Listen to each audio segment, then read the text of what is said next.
Good morning, welcome to Mega Nine TV. Morning paper analysis కార్యక్రమానికి స్వాగతం. ఈరోజు ప్రధాన పత్రికల్లోని ప్రధాన అంశాలను ఒకసారి చూద్దాం. ముందుగా మనం ఈనాడు దినపత్రికను తీసుకుందాం. ఈనాడు దినపత్రికలో ప్రధానమైన అంశం అందరికీ ప్రతి భారతీయుడు గర్వించదగ్గ ఆనందించదగ్గ క్షణాలని చెప్పుకోవాలి. అటువంటి వార్తే ఈనాడు ఈరోజు ప్రచురించింది. పహల్గాం ఉగ్రదాడికి సూత్రధారి సులేమాన్ హతం. ఏదైతే పహల్గాం సమయంలో పాల్గొన్నటువంటి ఉగ్రముఖంలో ఉన్నటువంటి ఎవరైతే సులేమాన్ ఉన్నారో నిన్న ఆపరేషన్ మహాదేవ్లో ఖతమయ్యారనమాట. ఎందుకంటే సులేమాన్ గురించి ఎందుకు చెప్పాలంటే ఈ పహల్గాం ఉగ్రదాడిలో ఓవర్ యాక్షన్ చేసింది సులేమానే. వెళ్ళి మీ మోడీకి చెప్పు అని చెప్పి వార్నింగ్ ఇచ్చింది కూడా ఈ సులేమానే. దాదాపు 21 మందిని పొట్టన పెట్టుకుంది కూడా ఈ సులేమాన్ బ్యాచే.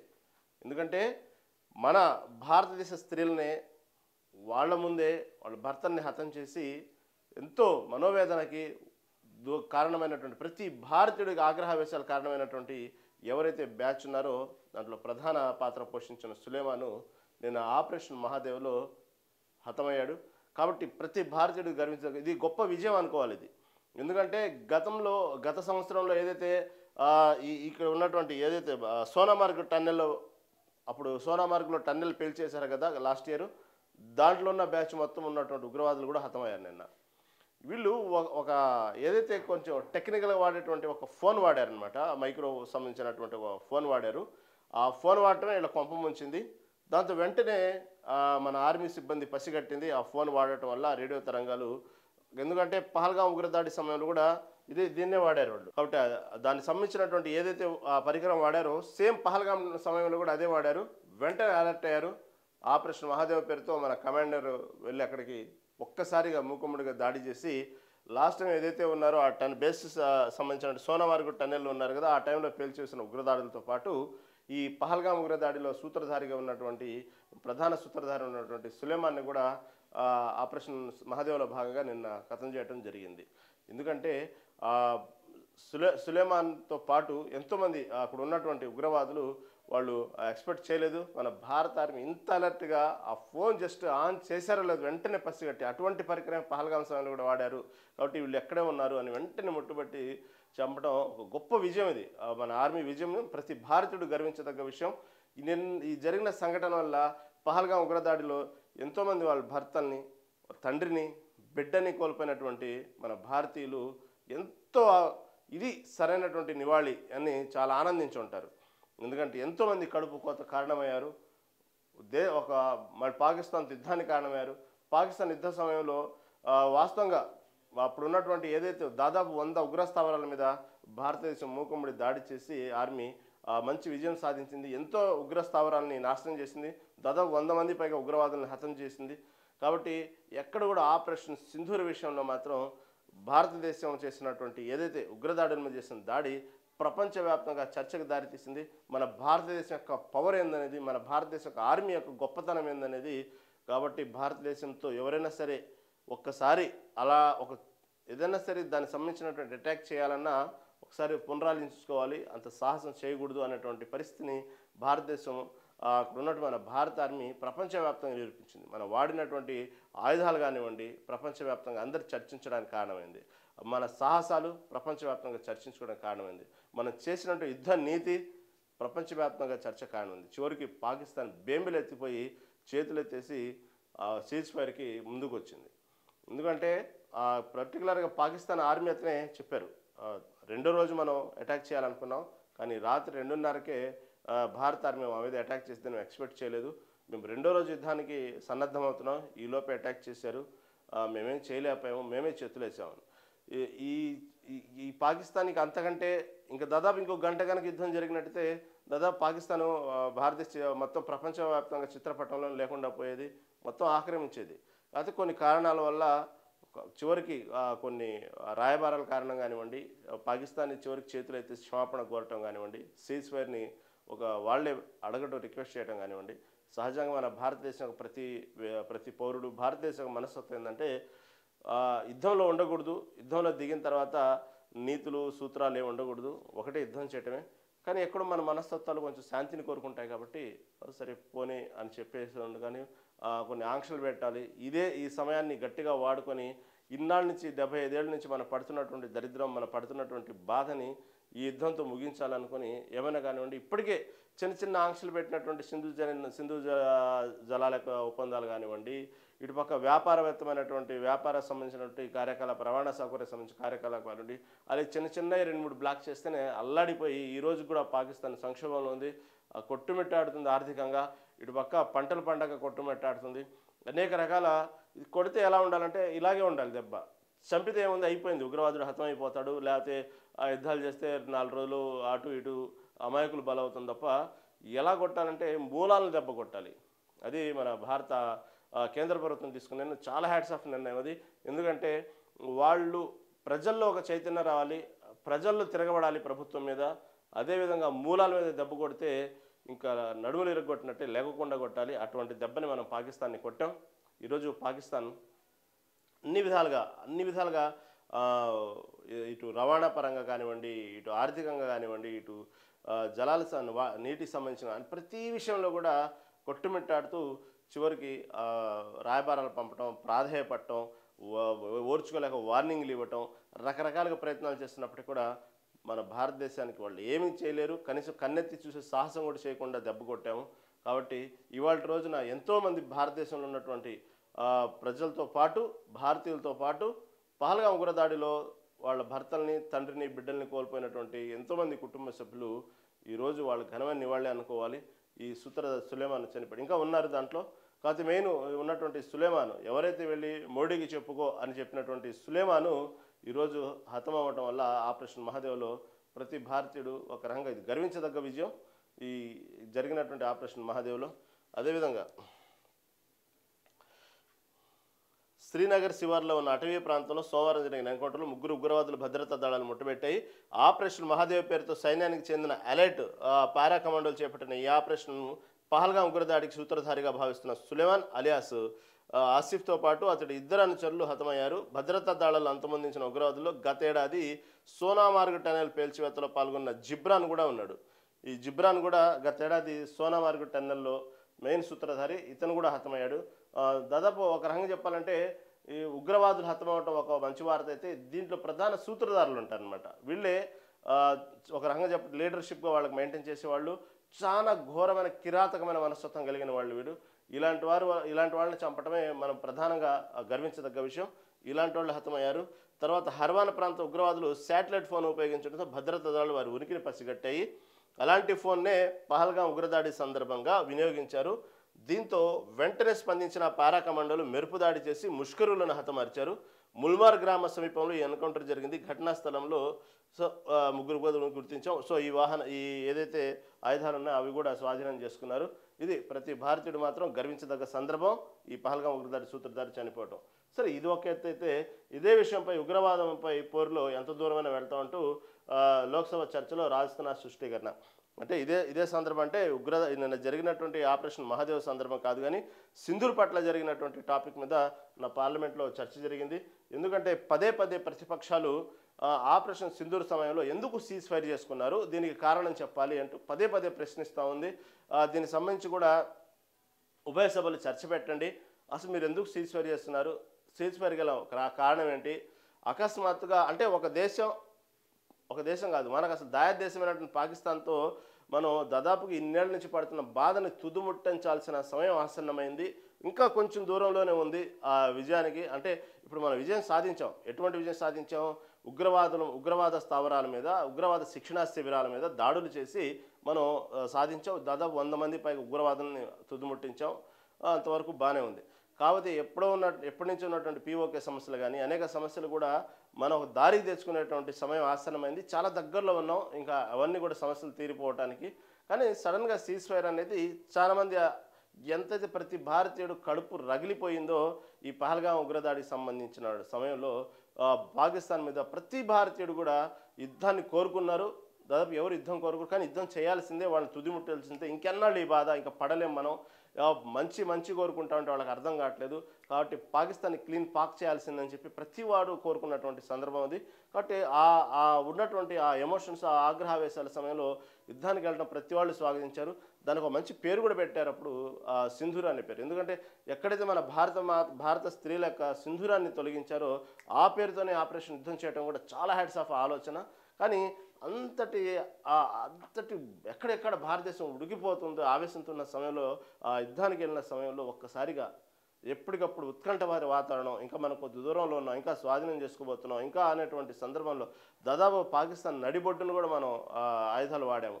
అలాంటి సందర్భంలో సడన్గా సీజ్ ఫైర్ అనేటప్పటికీ ఎంతైతే ఆగ్రహవేశాలు ఉన్న భారతీయులు అందరూ ఒక్కసారిగా ఇటు రివర్స్లో ప్రభుత్వం మీద ఒక్కసారిగా వ్యతిరేకత వచ్చింది. మనం సడన్గా యాక్సిడెంటల్గా అందరూ సీజ్ ఫైర్ అని ఒక బ్రేకింగ్ న్యూస్ వినేసాం. యాక్చువల్గా ఒక దేశం మీద సీజ్ ఫైర్ చేయాలంటే, ఒక యుద్ధం జరుగుతున్నప్పుడు సీజ్ ఫైర్ చేయాలంటే అనేక చర్చలు జరగాలి. ఇప్పుడు పక్కన జరుగుతున్నటువంటి ఏదైతే ఇటు పాలస్తీనా ఇజ్రాయెల్ యుద్ధాలు కానివ్వండి, ఇటు జరుగుతున్నటువంటి గాజరా యుద్ధం కానివ్వండి, చూడండి ఎక్కడైనా దాన్ని ఆపాలంటే ఇప్పటి వరకు కూడా చర్చలు జరుగుతూనే ఉన్నాయి. సంవత్సరాల బట్టి యుద్ధం జరుగుతూనే ఉంది.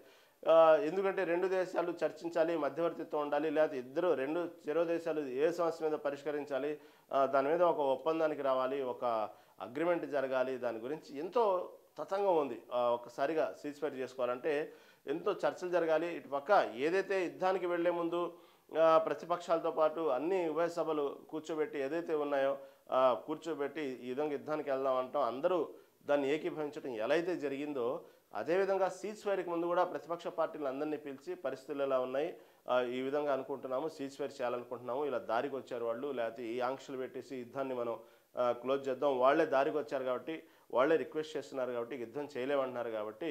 ఎందుకంటే పాకిస్తాన్ ఆ సమయంలో యుద్ధం చేయడానికి సరైన ఆయుధాలు లేవు వాళ్ళ దగ్గర. కనీసం వాళ్లకు ఆ వాహనాలని కానివ్వండి, ఆ ఆయుధాలు నడపడానికి సరైనటువంటి ఇంధనాలు కూడా వాళ్ళ దగ్గర లేవు. ఏదైతే వాళ్ళ దేశం కోసం పోరాడుతున్నటువంటి ఆర్మీకి సరైనటువంటి ఆహార పదార్థాలు కూడా అందించలేని పరిస్థితి, అంతటి దుర్భాగ్యమైనటువంటి పరిస్థితులు యుద్ధం చేస్తూ ఉన్నారు. చచ్చిన బొమ్మను ఇంకేం చంపుతామని అనే పరిస్థితికి వచ్చారనమాట.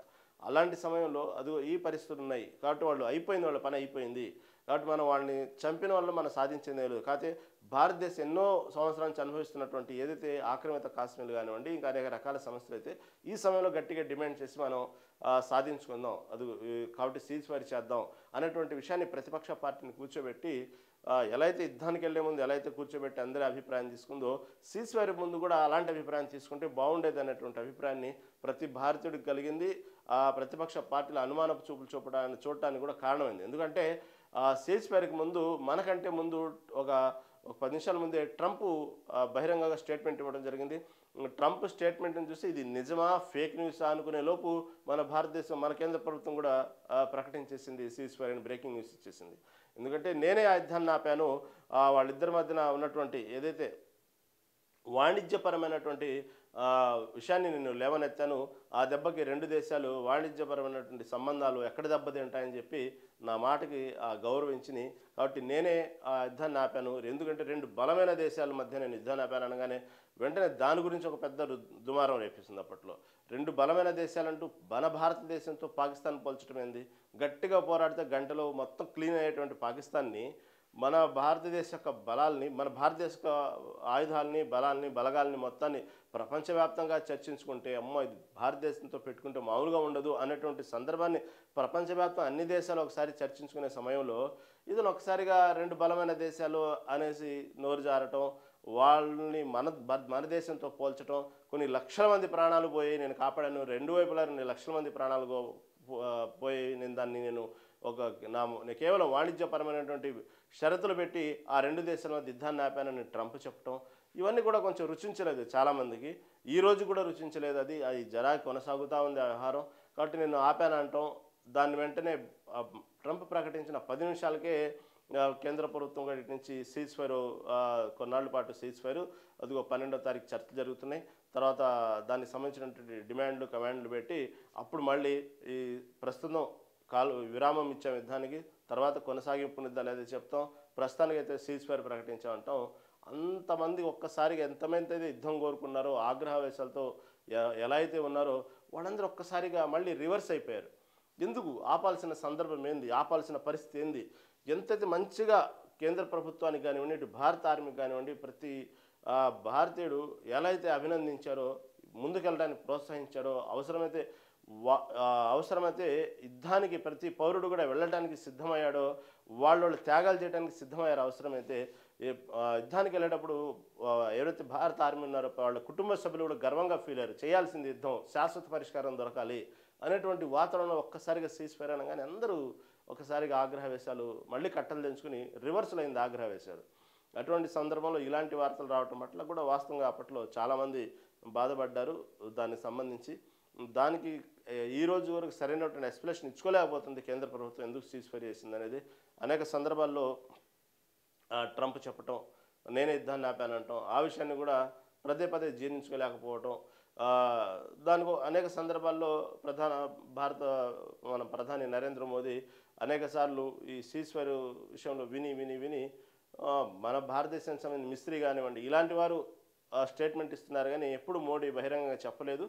విని ఒక్కసారి ఓపిక నశించి మోడీ కూడా దయచేసి ఇది ఆపండి, ఈ గాలి వార్తలను ఆపండి అనేటువంటి హెచ్చరికను కూడా ట్రంప్కు హెచ్చరించడం జరిగింది. ఎందుకంటే ఇటు రెండు దేశాల మధ్య జరిగినటువంటి ఒప్పందం కానివ్వండి, దానికి సంబంధించినటువంటి ఏది జరిగింది, ఏం సంభాషణ జరిగింది అనేది ఇద్దరు భారత్ అటు ఆర్మీ అటు పాకిస్తాన్ కమాండ్ ఆర్మీ వారి సంబంధించి మాట్లాడుకున్న సందర్భంలో సీజ్ ఫైర్ జరిగింది, కానీ దీంట్లో ట్రంప్ ప్రమేయం లేదు అన్నట్టు ఓపెన్ స్టేట్మెంట్ ప్రధాని నరేంద్ర మోడీ ఇవ్వడం జరిగింది. ఇన్ని జరుగుతున్నప్పుడు కూడా అనేక సార్లు నోరు జారటం ట్రంప్ యొక్క మనస్తత్వానికి నిదర్శనం అది. ఎందుకంటే నిన్న కూడా కొన్ని సందర్భాల్లో కూడా యుద్ధాలను నేను ఆపాను అనేటువంటి సందర్భంలో మళ్ళీ కూడా ప్రస్తావన తీసుకొచ్చి పాకిస్తాన్ భారతదేశ యుద్ధాన్ని ఆపాను అంటాం. ఇన్నిసార్లు డైరెక్ట్గా చెప్పినా ఇండైరెక్ట్గా చెప్పినా ఎన్నిసార్లు చెప్పినా ట్రంప్ బుద్ధి మాత్రం మారట్లేదు. దానికి చెప్పుకోవాల్సి వస్తుంది. పదే మన కేంద్ర ప్రభుత్వం కూడా ఎక్స్ప్లెనేషన్ ఇచ్చుకోవాల్సి వస్తుంది, ప్రతిపక్షానికి కానివ్వండి ఇటు ప్రజలకు కానివ్వండి. నిన్న మళ్ళీ ఈ చర్చలు మళ్ళీ తెర ముందుకు వచ్చినాయి, ఎవరు ప్రమేయం లేదు దీంట్లో అని. ఎందుకంటే ఇటు పక్క పాకిస్తాన్ కూడా ఓపెన్ స్టేట్మెంట్ ఇచ్చిన సందర్భాలు మనం చూసాం. కేవలం మేము యుద్ధం చేయలేకపోయాము, మా శక్తి సామర్థ్యాలు సరిపోలేదు, మేము ఇంకా పూర్తి స్థాయిలో యుద్ధానికి సన్నద్ధమయ్యే లోపే మనల్ని భారతదేశం పడరాన్ని దెబ్బ కొట్టేసింది, మన నడుము ఎరగొట్టేసింది, కాబట్టి మేము యుద్ధాన్ని సరిగా చేయలేకపోయాము, కాబట్టి మేమే కోరుకున్నాము భారతదేశానికి, దాన్ని మా మాటను గౌరవించింది అనేటువంటి విషయాన్ని స్వయంగా పాకిస్తానే చెప్తున్నప్పటికీ కూడా ట్రంప్ మాత్రం నేనే యుద్ధాన్ని ఆపాను, యుద్ధాన్ని ఆపాను అంటాం పర్లా, ఎందుకంటే పెద్దల పాత్ర పోషించి రెండు దేశాలు పోరాడుకుంటూ యుద్ధం చేసుకుంటా ఉంటే శాంతి మార్గం ఆలోచించడం తప్పులేదు. కాబట్టి ఇక్కడ చెప్తున్న వార్త ఏంటంటే కమర్షియల్గా మాట్లాడుతున్నాడు. వాణిజ్యపరమైనటువంటి ఒప్పందాల వల్ల రెండు దేశాలు అనేటప్పటికీ ఇక్కడ అదే మెయిన్ పాయింట్. అంటే కేవలం వాణిజ్యపరమైన ఒప్పందాల కోసం మన శత్రు దేశం దగ్గర వద్దనుకుంటామా, యుద్ధాన్ని ఆపుకుంటామా అనేటువంటి విషయాన్ని ఇక్కడ లేవుతున్నాయి. అసలు వాణిజ్యపరమైనటువంటి ఒప్పందాలు అనేవే లేవు, అసలు అలాంటి బ్లాక్మెయిల్ రాజకీయాలు చేయలేదు అనేది ఇప్పుడు భారతదేశానికి వస్తున్న కోపం ట్రంప్ మీద. ఇలాంటి విషయాలు వచ్చేటప్పటికి నిన్న పార్లమెంట్లో ఇదే సింధూర్ మీద పెద్ద దుమారం వేసింది. దానికోసం లోక్సభలో రాజ్నాథ్ సృష్టీకరించిన ఉగ్రవాదం వైపులు ఎంత దూరమైన వెళ్తాం, లక్ష్యం సాధించేందుకే సింధూర్కు విరామము, పౌరులకు నష్టం లేకుండా జాగ్రత్త తీసుకున్నాం, ఎవరి ఒత్తిడి మనపై లేదు. ఇది ఇలా ఎప్పటికప్పుడు సంజయ్ చెప్పుకుంటానే ఉన్నారు. ఎందుకంటే భారతదేశం చాలా స్పష్టంగా చెప్పింది, ఇది కేవలం సీజ్ ఫైర్ అనేది ఒక రకంగా అసలు యుద్ధాన్ని ముగించడం కాదు, కొంత విరామమే. ఇక నుంచి ఏ దాడి జరిగినా, ఉగ్రదాడి ఎటువంటి ఉగ్రదాడి ఒక్కటి జరిగినా సరే ఇది దేశం ఇది యుద్ధంగానే ప్రకటించాల్సి వచ్చింది. ఎక్కడ ఇక ఉగ్రదాడి అనేది ఇక జరగకూడదు. అది ఏదో ఒక మారుమూల జరిగింది లేకపోతే ఒక ఉగ్రదాడి జరిగింది, ఏ జరిగినా సరే ఇక దేశం మీద యుద్ధంగానే అనుకుంటాం, యుద్ధంగానే ప్రకటిస్తాం, ఇక తగ్గేది లేదంటూ చాలా గట్టిగా వార్నింగ్ ఇచ్చింది. ఈరోజు కూడా ఆ నదీ జలాల ఒప్పందాల మీద కూడా ఇప్పటికి కూడా దాని మీద ఇంకా పాకిస్తాన్ మనం ఇబ్బంది పెడతానే ఉన్నాం, ఇంకా నట్టుని టైట్ చేస్తానే ఉన్నాం, ఎక్కడెక్కడ గిలగిల్లాడిపోతుంది పాకిస్తాన్ మాత్రం. ఇలా ప్రతి విషయంలో మనం చెప్తానే ఉన్నాం, చేస్తాం. కాకపోతే ఏదైతే సీజ్ ఫైర్ విషయంలో మాత్రం ఈరోజు కూడా సమాధానం చెప్పుకునే పరిస్థితి కేంద్ర ప్రభుత్వానికి ఉంది. ఎందుకంటే ఆ రోజు జరిగిన పరిణామాలు ఎందుకనేది ఈరోజు కూడా సరైనటువంటి వివరణ ఇవ్వలేకపోతున్నారు. దాంట్లో భాగంగానే లక్ష్యం సాధించాకే సింధూర్కు విరామం అని రాజ్నాథ్ సింగ్ చెప్తున్నారు. అంటే ఏం లక్ష్యం అంటే ఉగ్రవాద స్థావరాలు, ఉగ్రవాద శిక్షణా శిబిరాల మీద హతం చేశాం, కాబట్టి ఉగ్రవాదం తుదుముట్టించాం అంటున్నారే. కానీ దీని తర్వాత కూడా కొన్ని పత్రికల్లో కొన్ని మనం ఎక్కడో కొంత అనుమానపు చూపులు చూడడానికి కారణం ఏంటంటే, అటుపక్క మనం ఇక లక్ష్యం సాధించాం మనం చెప్పుకున్నాం, అటుపక్క పాకిస్తాన్లో చూస్తే సంబరాలు చేసుకుంటున్నారు గెలిచామని. సరే, అది సహజం, ఎవరైనా వాళ్ళ ఒకరి బుద్ధి మనం ఏం చేయలేము, వాళ్ళు చెప్పుకోనివ్వండి, దాని కాదంట్లా. కాకపోతే ఇక్కడ అందరినీ బాధించదగింది ఏంటంటే, ఇది జరిగిన తర్వాత కొన్ని సమావేశాలు, కొన్ని ఉత్సవాల్లో ఇంకా కొంతమంది మోస్ట్ వాంటెడ్ అయినటువంటి టెర్రరిస్టులు పాల్గొనడం ఇక్కడ ప్రతి భారతీయుడు జీర్ణించుకోలేకపోతున్నారు. ఎందుకంటే ఇంకా వాళ్ళు అలాంటి వాళ్ళు ఉన్నారు. అంతేకాకుండా ఎవరైతే ఉగ్రవాదులు హతమయ్యారో ఈ ఆపరేషన్ సింధూర్లో భాగంగా, వారికి అక్కడ ఉన్నటువంటి పాకిస్తాన్ ఆర్మీ మొదటి నుంచి ఉగ్రవాదులు మాకు సంబంధం లేదు, ఉగ్రవాదులు మేము పెంచి పోషించట్లేదు, ఉగ్రవాదుల వల్ల మేము కూడా మన పాకిస్తాన్ వాళ్ళు చెప్పుకోవడం మేము కూడా చాలా బాధలు పడుతున్నాము, మేము కూడా దానికి సంబంధించినటువంటి నష్టం పొందుతున్నాము, దానికి సంబంధించిన మేము అనుభవిస్తున్నాము, ఎంతోమంది మా పౌరుల ప్రాణాలు, మా ఆర్మీ ప్రాణాలకు పోగొట్టుకుంటున్నాం, మేము కూడా దానివల్ల అనుభవిస్తున్నాం అనేటువంటి ఏదైతే పెంచి పోషించినటువంటి పాకిస్తానే ఉగ్రవాదుల వల్ల చాలా నష్టపోతున్నామని చెప్పి అనేక సందర్భాల్లో ప్రపంచ దేశాలకు చెప్పుకొని ప్రపంచ దేశాలు అడుక్కునే పరిస్థితిలో ఉన్నటువంటి పాకిస్తాను ఒక్కసారిగా ఈ ఆపరేషన్ సింధూర్లో చనిపోయినటువంటి ఎవరైతే ఉగ్రవాదులు ఉన్నారో వాళ్ళకు దహన సంస్కార కార్యక్రమాల్లో లాంఛనంగా కార్యక్రమాల్లో పాల్గొనడం మాత్రం ఒక్కసారిగా ఇది మాత్రం చాలా ఆశ్చర్యానికి గురి చేసింది. అటు పాకిస్తాన్ ప్రభుత్వం, అటు పాకిస్తాన్ ఆర్మీ కూడా వాళ్ళ యొక్క ఏదో దహన సంస్కార కార్యక్రమాల్లో పాల్గొని వారు గౌరవంగా సెల్యూట్ కొట్టి వాళ్ళని సాగనంపటం అనేది కూడా ఆ వీడ్కోల సమయంలో పాల్గొనటం అనేది కూడా దాన్ని బట్టి క్లియర్గా ప్రపంచవ్యాప్తంగా ఉన్నటువంటి ప్రతి మీడియా ప్రతి దేశానికి అర్థమైపోయింది వాళ్ళు ఎంత పెంచి పోషిస్తున్నారనేది. కాబట్టి ఇప్పుడు అదే కడుపులో మంట. అక్కడ ఇంకా కొంతమంది ఎవరైతే మోస్ట్ వాంటెడ్గా ఉన్నటువంటి ఉగ్రవాదులు ఆ కార్యక్రమాల్లో పాల్గొనటం, ధన సంస్కార కార్యక్రమంలో పాల్గొనటం, తర్వాత జరిగినటువంటి అనేక మీటింగ్లో వాళ్ళు స్పీచ్ ఇవ్వటం, పెంచి పోషించటం, భారతదేశం అనేది విషయం కక్కేలా మాట్లాడటం, ఇలాంటి ఎన్నో చూసాం. అక్కడే చాలామందికి ఇప్పుడు రాజ్నాథ్ సింగ్ చెప్పినట్టే లక్ష్యం సాధించాకే సింధూర్కు విరామం. ఏం లక్ష్యం సాధించారు అనేది ఇప్పుడు ప్రతిపక్షాల వాదన. లక్ష్యం సాధించడం అంటే లక్ష్యం సాధించాల్సినంత పరిస్థితి వచ్చింది, అంచుల దాకా వెళ్ళాం, అయిపోయింది, అసలు దాదాపుగా తుదముట్టించేసి క్లీన్ చేయాల్సిన పరిస్థితి వచ్చింది. కానీ మళ్ళీ ఎక్కడో ఆ మూలాలు ఆ విషయాన్ని అలా వదిలేసి రావటం అనేది ఎవరికి నచ్చట్లా. ఎందుకంటే మన భారతదేశం మొదటి నుంచి శాంతి కోరుకునేటువంటి దేశం. మన జోలికి వస్తే మాత్రం ఊరుకోం, అది వేరే విషయం. కాకపోతే మనం ఎంతసేపటికి భారతదేశం అభివృద్ధి మార్గంలో ఉన్నాం, అభివృద్ధి చెందాం, ఇంకా అభివృద్ధి మార్గంలో ఉన్నాం. అనేక రకమైనటువంటి భారతదేశానికి ఏదైతే ఉపయోగపడతాయో ఇటు వ్యాక్సిన్లు కానివ్వండి, ఇటు యుద్ధ క్షిపణులు కానివ్వండి, ఆయుధాలు కానివ్వండి, ఇలా ప్రతి దాంట్లో మనం నిమగ్నం ఉన్నాం. అక్కడ భారత ఆర్మీ మాత్రం ఎప్పటికప్పుడు సిద్ధంగా ఉన్నది, నేను కాదంటలేదు. ఈ విషయాలు మన అభివృద్ధి బాటలో ప్రపంచ దేశాలకి మన దేశం అభివృద్ధితో పాటు ప్రపంచ దేశాలు ఉపయోగపడేటువంటి కార్యక్రమాలు మనం చేస్తూ అనేక వ్యాక్సిన్లు తయారిస్తూ మనం ఈ పనిలో నిమగ్నమై ఉంటాం. కానీ వాళ్ళు ఒక్కరి బుద్ధి మారదు. అది వాళ్ళు ఎంతటి ఎలా చెప్పాలంటే ఎంతటి విషం కక్కేటువంటి స్వభావం కలిగినటువంటి వ్యక్తులు అంటే వాళ్ళు చాలా మోస్ట్ డేంజరస్. ఆ ఉగ్రవాదులు కానివ్వండి, వాళ్ళకి ఒక్కరి బుద్ధి పాకిస్తాన్ మీరు రిలాక్స్ అయిపోతారు. ఇక్కడ ఏంటంటే నా భావం ఏంటంటే మూలాలతో సహా అంతమొందించాలి, ఆ శేషం పెట్టకూడదు. ఆ శేషమే రేపటి రోజున మన కొంప ముంచిద్ది. అంటే మనం ఏదో భారతదేశం ఏదో అయిపోయిద్దని కాదు, కానీ ఎక్కడో వాళ్ళు చేయాల్సినటువంటి కార్యకలాపాల్లో కొంచెం అమాయకులు బలవుతారు. ఆ శేషం అనేది లేకుండా చేస్తే బాగుండేది అనేది నాతో పాటు చాలామంది అభిప్రాయం అది. ఎందుకంటే మన పనిలో మనం ఉంటాం, వాళ్ళు మాత్రం అదే పనిలో ఉంటారు. వాళ్ళు మాత్రం వాళ్ళ బుద్ధి మారదు. వాళ్ళ దేశం అడుక్కొని తింటున్నప్పటికి కూడా, ఎంతటి ఆకలితున్నప్పటికి కూడా ఆ దేశాన్ని ఎలా డెవలప్ చేసుకోవాలి, దానికి మార్గం ఏమైంది, ఇప్పటికైనా బుద్ధి తెచ్చుకోవాలి, దానికి ఏ విధంగా వనరులు పెంచుకోవాలి, దీనికి సంబంధించినటువంటి ఆర్థిక ప్రణాళికలు ఎలా ఏర్పరచుకోవాలి, దేశాన్ని ఎలా అభివృద్ధి చేసుకోవాలి, ఇక్కడ అక్షరాస్యతను ఏం చేయాలి, అసలు ఆ టాపిక్లే ఉండవు వాళ్ళకు. లేచిన కాడి నుంచి ఇప్పుడు ఎలా అయితే భారతదేశం మీద ఏ విధంగా జరిగినటువంటి డ్యామేజ్కి ప్రతీకారం ఎలా తీర్చుకోవాలి, ఆపరేషన్ సింధూర్ పట్ల జరిగినటువంటి వాటికి ఎలా మనం ప్రతీకారం తెచ్చుకొని పైశాచిక ఆనందం పొందాలి, ఎక్కడ అమాయకులను బలిచేయాలి, ఎలా భారతదేశానికి సమాధానం చెప్పాలి, ఇదే పనిలో వాళ్ళు నిమగ్నమే ఉంటారు. కాబట్టి శేషం అనేది లేకుండా చేస్తే, మూలాలతో సహా తుదుముట్టిస్తే ముందు మన భారతీయులు ప్రశాంతంగా ఉంటారు. ఇప్పుడే కాదు, భవిష్యత్తు తరాలకు కూడా మనం ఒక ప్రశాంతమైన వాతావరణం కలిగించిన వాళ్ళం అవుతాము. ఎవరైనా సరే ఉగ్రవాద ఆలోచనలు ఉన్నప్పటికీ కూడా, లేదు అలాంటి వారు ఏదో భారతదేశం వైపు చూడాలన్నా కూడా ఇంకా జీవితంలో భవిష్యత్తులో చూసేటువంటి పరిస్థితి రాకూడదు. అలా తుదిముట్టించాల్సింది, క్లీన్ చేయాల్సింది మొత్తం. ఆ శేషాలు అలా వదిలేసి వచ్చేసి అయిపోయింది, ముందుకెళ్ళాము, మా ఉగ్రస్థావరంలో ఒక 100 ముట్టించేసాము, మొత్తం అయిపోయింది అని సీజ్ఫైర్ చేసి వెనక్కి వచ్చేసారు. కానీ ఇప్పుడు అదే బాధ అందరిది, ఆ మూలాలు అలాగే ఉన్నాయి. కాబట్టి ఇక్కడ రాజ్నాథ్ సింగ్ చెప్పినట్టు లక్ష్యం అయిపోయిందంటే లక్ష్యం అయిపోవాలా, ఇంకా ఉన్నారు, ఇంకా మోస్ట్ వాంటెడ్స్ చాలామంది ఉన్నారు ఆడ.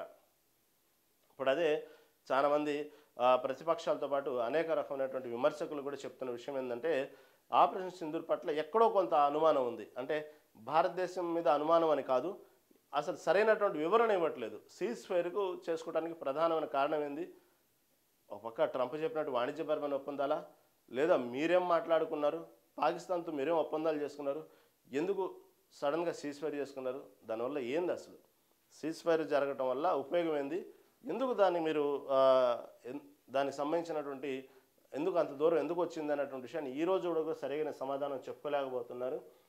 మొన్నటి పార్లమెంట్లో రాహుల్ గాంధీతో పాటు అనేక మంది లేవనెత్తిన ప్రశ్నలకి సరైన సమాధానం చెప్పుకోలేకపోతుంది కేంద్రం కూడా ఈ రోజు వరకు కూడా.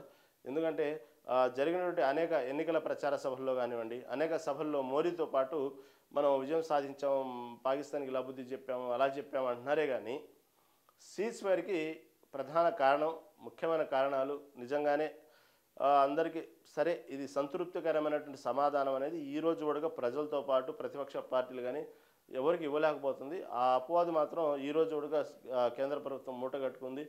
దానికి ఈరోజు కూడా ప్రతిరోజు దానికి సంబంధించిన చర్చ వచ్చినప్పుడల్లా కూడా సమాధానం చెప్పుకోలేకపోతుందనే చెప్పుకోవాలి. ఇది ఆపరేషన్ సింధూర్ గురించి పర్టికులర్గా రాసుకొచ్చింది ఈనాడు దినపత్రిక. తర్వాత ఇక ఢిల్లీలోనే తేల్చుకుంటాం, ఈ వార్తను కూడా హైలైట్ చేసింది ఈనాడు దినపత్రిక.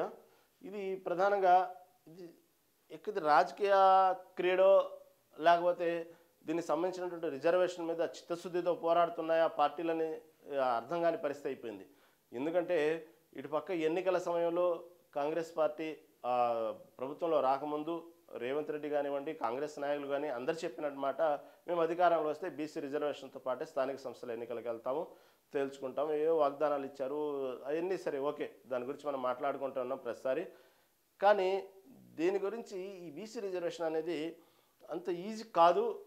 దానికి సంబంధించినటువంటి ఇంకా చర్చలు జరుగుతున్నాయి. దానికి సంబంధించినటువంటి ఏదైతే ఆర్డినెన్స్ అన్నీ ఉన్నాయో, ఆ బిల్లులు అన్నీ ఉన్నాయో అవన్నీ రాష్ట్రపతి దగ్గర ఉన్నాయి, ఇటు పక్క గవర్నర్ ఉంది, కేంద్రం చేతుల్లో ఇంకా ఉంది, చట్టపరంగా కోర్టులో ఉంది. అయినప్పటికీ కూడా ఎందుకు ఇదే విషయాన్ని పెట్టి అడ్డం పెట్టి పదే పదే ఈ స్థానిక సంస్థల ఎన్నికలు ఎందుకు వాయిదా వేస్తున్నారు? ఇది ప్రధానంగా ఇప్పుడు అందరి మధ్యలో వస్తున్నటువంటి ప్రశ్న. ఇటు పక్క దానికి సంబంధించినటువంటి విషయాన్ని అందరికీ తెలుసు, ఆడ ఉన్నటువంటి తెలంగాణ వ్యాప్తంగా ఉన్న ప్రతి రాజకీయ పార్టీకి తెలుసు ఇది జరిగిద్దా లేదా, అసలు ఈ స్థానిక సంస్థల ఎన్నికలు వెళ్ళడానికి బీసీ రిజర్వేషన్ అంశం అనేది అసలు అవకాశం ఉందా లేదని ప్రతి రాజకీయ పార్టీ తెలుసు. దాన్ని రకరకాలుగా భాషలతో ఎందుకు దీన్ని వాడుతున్నారు, స్థానిక సంస్థల ఎన్నికలు వెళ్ళడానికి ఎందుకు వెనకాడుతున్నారు, ఇవన్నీ తెలుసుకునే ముందు మనం స్మాల్ బ్రేక్ తీసుకుందాం. Welcome back. అది ఈ విధంగా తెలంగాణ వ్యాప్తంగా చూసుకుంటే ఎందుకు ఈ పదే స్థానిక సంస్థల ఎన్నికలకు సంబంధించి ఈ రాజకీయ క్రీడానాలా లేకపోతే ఇక్కడ ప్రజల నాయకులా లేకపోతే ప్రభుత్వం చిత్తశుద్ధితో ప్రయత్నిస్తుందా, ఇటు ప్రతిపక్షాలు కూడా దీంట్లో ఉన్నటువంటి మర్మం తెలుసా, కావాలని దీన్ని రాజకీయం చేస్తున్నాయా, ఎవరు క్రెడిట్ వాళ్ళ కోసం చేస్తున్నాయా, లేకపోతే ఈ బీసీల మెప్పు కోసం అసలు చివరికి బీసీలని పాపం అమాయకులను చేసి రాజకీయ పార్టీలు స్టేట్మెంట్లు ఇస్తున్నాయా, ఇలా రకరకాలుగా అనుమానాలు తావిస్తుంది. ఎందుకంటే ఇది బీసీ రిజర్వేషన్ అనేది చాలా ఏళ్ళ నుంచి నాంతుంది. కాదు కొంచెం ఒక రకంగా చెప్పాలంటే గొప్పగా మంచిగా చెప్పాలంటే రేవంత్ రెడ్డి సర్కార్లో కొంచెం ముందడుగు పడింది ఈ సంబంధించిన బీసీ రిజర్వేషన్ సంబంధించి. గతంలో చెప్పినట్టు అనేక పార్టీలు ఈ బీసీ రిజర్వేషన్ మీద బీసీనే రాజ్యాంగంలో బీసీనే ఒక అధికారం ఇస్తామనేటువంటి విషయాలు చెప్పుకుంటూ ఇలా ఎన్నోసార్లు రాజకీయ పార్టీ పబ్బం గడుపుతూ ఉన్నాయి. జరిగినటువంటి ప్రతి 5 ఏళ్ళకి ఒకసారి ఎన్నికలప్పుడు ఈ బీసీ అంశాన్ని తెర మీదకు తెస్తూ ఉంటారు, దానికి సంబంధించి పబ్బం గడుపుకుంటూ ఉంటాయి. ఎందుకంటే మనం గతంలో విన్నాం, అంత పెద్ద రాష్ట్రాన్ని సాధించాలని చెప్పుకుంటున్నటువంటి జాతిపితలా చెప్పుకుంటున్నటువంటి అయితే కేసీఆరే నేను కనుక ముఖ్యమంత్రిని అయితే సో ముఖ్యమంత్రిని ఇస్తాను, లేకపోతే నా తల తీసేసుకోండి, ఇలాంటి వ్యాఖ్యలు చేసినటువంటి బీఆర్ఎస్ పార్టీ అధ్యక్షుడు కేసీఆరే మాట తప్పారు. అదేవిధంగా ఇటు పక్క చూస్తే ఎవరైతే బండి సంజయ్ లాంటి నాయకులతో పాటు అనేక మంది బీజేపీలో ఉన్నటువంటి పెద్దలు కూడా బీజేపీ అధికారంలోకి వస్తే బీసీ వ్యక్తిని మేము ముఖ్యమంత్రిని చేస్తాను అంటాం. కాబట్టి ఎవరు మాట మీద నిలబడరు, అధికారం రాగానే ఎవరికి సంబంధించినటువంటి వాళ్ళు స్వార్థం చూసుకుంటారు అనడానికి మన మీద స్టేట్మెంట్ ఇచ్చేది కాదు. ఎగ్జాంపుల్ బీఆర్ఎస్ పార్టీ ఉంది అక్కడ. కాబట్టి ఇలాగా కేవలం బీసీలని రెచ్చగొడుతూ బీసీల వ్యాఖ్యల్ని ముందు పెడుతూ బీసీల ఓట్లతోనే పబ్బం గడుపుతూ ఈ విధంగా ఎప్పటికప్పుడు ప్రతి ఎన్నికలప్పుడు ఈ బీసీ వాగ్దానాలతోనే అధికారంలోకి వస్తున్నాయి పార్టీలు, అనేక పార్టీలు. వాళ్ళు మాత్రం ఈ బీసీలకు సంబంధించిన విషయాలు మాత్రం వాళ్ళని ఎప్పటికప్పుడు అమాయకులను చేస్తూనే ఉన్నారు. కాకపోతే ఒక రంగం చెప్పాలంటే రేవంత్ రెడ్డి సర్కార్ కొంచెం గట్టి పట్టుదలతో ముందుకెళ్ళింది అనేటువంటి విషయాలు కొన్ని తూచాప్రాయంగా అక్కడక్కడ కనబడుతున్నాయి వాస్తవంగా. కాకపోతే ఇది అవ్వదు అనేటువంటి విషయం మాత్రం, అంటే అవ్వదు అంటే మన మీద పర్సనల్ స్టేట్మెంట్ ఇవ్వడం కాదు, ఇంకా దానికి సంబంధించినటువంటి న్యాయపరమైనటువంటి చిక్కులు సలహాలు అనేకం జరుగుతున్నాయి అక్కడ. అయినప్పటికీ ఇలా జరుగుతున్న సమయంలో ఇది జరుగుతాయని తెలుసు, జరుగుతున్నాయి కూడా. దానికి సంబంధించి దానికి స్థానిక సంస్థల ఎన్నికలకు సంబంధించినటువంటి విషయాల్లో ఇంకా పోస్ట్ పోన్ చేయడం అనేది అది ఎంతవరకు సమంజసం అనేది ఇక్కడ ప్రధానంగా చర్చ జరుగుతుంది. ఎందుకంటే దాదాపుగా సంవత్సరం పైన అయింది దాని సంబంధించినటువంటి స్థానిక సంస్థల ఎన్నికలు జరగాలి. కేవలం అధికారం కోసమనే కాదు, స్థానిక సంస్థల ఎన్నికలు జరగటం వల్ల ఎక్కడికక్కడ గ్రామ సర్పంచులు ఎన్నుకోబడతారు, ఎక్కడెక్కడ జెడ్పీటీసీలు ఎంపీటీసీలు ఉంటారు. దానికి సంబంధించిన అనేకమైనటువంటి కార్యక్రమాలు ఎక్కడెక్కడ పెండింగ్లో పడిపోయినాయి, గ్రామ స్థాయిలో కానివ్వండి, ఇటు మండల స్థాయిలో కానివ్వండి. సరైనటువంటి పరిపాలన నడవట్లేదు అక్కడ సర్పంచ్ లేకపోవటం వల్ల. ఎక్కడెక్కడ దానికి సంబంధించినటువంటి ఎవరైతే అధికారులు ఉంటారో, ప్రభుత్వ పరంగా అధికారులు ఉంటారో వాళ్ళ చెప్పు చేతల్లోనే నడుస్తూ ఉన్నాయి పంచాయతీలు మొత్తం కూడా. కాబట్టి ఇంకా కుంటుపడుతుంది. మీరు ఎక్కడైతే అసలు జరుగుతున్నటువంటి ఏదైతే మూలం ఉందో, ఎక్కడైతే డ్యామేజ్ అవుతుందో దాన్ని పట్టించుకోకుండా చాలా భారీ నష్టం భవిష్యత్తులో చూడాల్సి వచ్చింది కాంగ్రెస్ ప్రభుత్వం దీనికి సంబంధించి. ఎందుకంటే ఇటుపక్క గ్రామాల అభివృద్ధి కుంటుపడుతున్నాయి, ఇటుపక్క ప్రభుత్వం అధికారంలోకి వస్తే ఏదో మేము కూడా పదవులు అనుభవించాలి, ప్రతివాడికి ఆశ రాజకీయంలో ఉన్నవారికి. దానికి ఒక ఎగ్జాంపుల్ లేకపోతే దానికి ఒక మీనింగ్ అనేది ఉండదు. కానీ కొందరు ప్రజాసేవ కోసం రాజకీయాల్లోకి వస్తూ ఉంటారు, కొందరేమో ఉన్నటువంటి పదవి వ్యామోహం మీద వస్తూ ఉంటారు. ఎవరు చెప్పినా కామన్గా ప్రజాసేవ చేయడానికి అంటారు, కానీ అది కామన్ డైలాగ్, అది వేస్ట్ మాట. అధికారం రాగానే ఏమాత్రం ప్రజాసేవ చేస్తారో మనం జగమెరిగిన సత్యం అది మాత్రం. కాబట్టి ఎక్కడికక్కడ ఇటుపక్క గ్రామాల అభివృద్ధి కుంటుపడుతున్నాయి, ఇటుపక్క ఎన్నో ఏళ్ల నుంచి పార్టీ కోసం కష్టపడి అధికారంలోకి వస్తే మేము పదవులు అనుభవించాలి అంటే ప్రతి వాళ్ళు ఎమ్మెల్యే అవ్వలేరు, ప్రతి వారు మినిస్టర్లు అవ్వలేరు, ఎంపీలు అవ్వలేరు.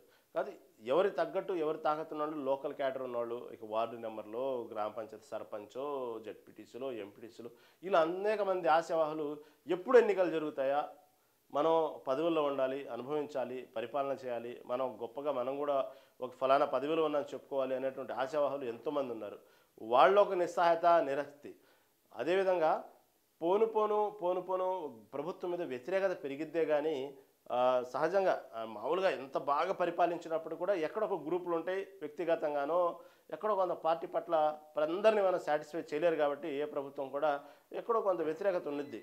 కానీ ఇక్కడ ప్రభుత్వం ఎప్పటికప్పుడు ఉన్నటువంటి రాష్ట్ర ఆర్థిక పరిస్థితిని బట్టి కానివ్వండి, కాంగ్రెస్ పార్టీలో ఉన్నటువంటి వర్గపోర్లు కానివ్వండి, అటుపక్క కేంద్ర సహకారం లేకపోవడం వల్ల కానివ్వండి, ఎక్కడికక్కడ బాగా వ్యతిరేకత మూట కట్టుకుని ఉంది రేవంత్ సర్కారు. ఇలాంటి సమయంలో ఎన్నికలు వెళ్ళటం అనేది కూడా పెద్ద సాహసమే. కాబట్టి అలాంటి పరిస్థితి రాకముందే స్థానిక సంస్థల ఎన్నికలు జరుపుకున్నట్టయితే ఒక రకంగా ప్రభుత్వం మీద కొంచెం ఒక మంచి సదాభిప్రాయం ఉన్న సమయంలోనే ఈ స్థానిక సంస్థల ఎన్నికలు జరిగినట్టయితే పార్టీని నమ్ముకుని ఇన్నేళ్ల నుంచి ఉన్నటువంటి క్యాడర్ కొంతవరకు లాభం జరిగేది. అని ఇప్పుడున్న పరిస్థితుల్లో మాత్రం మంచి టగ్ ఆఫ్ ఫైట్. ఇటు పక్క ప్రతిపక్ష పార్టీ రెడీగా ఉంది, కాచుకుని ఉంది, బలం చూపించాలి అనేటువంటి విషయంలో కానివ్వండి, అనేక రకమైన రాష్ట్ర రాజకీయాల్లో జరుగుతున్నటువంటి ఏదైతే ఈ కేసులు పరిణామాలు ఈ దాని మీద బాగా కసి మీద ఉంది. ఇటు ప్రతిపక్ష పార్టీ, ఇటు బీఆర్ఎస్ కానివ్వండి, బీజేపీ పార్టీ కానివ్వండి. బీజేపీ కూడా వాళ్ళ మనుగడ కోసం వాళ్ళు గట్టిగా ప్రయత్నాలు చేస్తూ ఉన్నారు. ఎందుకంటే గతంలో బీజేపీ ఎక్కడో తూచాప్రాయంగా అక్కడక్కడక్కడ ఏదో కొన్ని పదవులు, వార్డు నెంబర్లు అలాంటి ఉన్నట్టు బీజేపీ పార్టీ ఈరోజు కూడా మంచి స్థానాల్లో కైవసం చేసుకుని ఉంది.